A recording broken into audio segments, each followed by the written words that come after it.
కహేత్వి. అందరికీ ఉగాది శుభాకాంక్షలు. నేను నా తమ్ముడు ఉగాది పచ్చడి చేస్తున్నాం ఫ్రెండ్స్. ఫస్ట్ చింతపండు రసం ఎత్తి దీంట్లో పోసుకోండి. సెకండ్ వేపాకు పూలు దీంట్లో వేసుకోండి.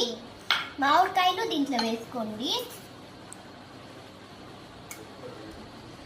బెల్లం, దంచిన బెల్లం 2 స్పూన్లు దీంట్లో వేసుకోండి.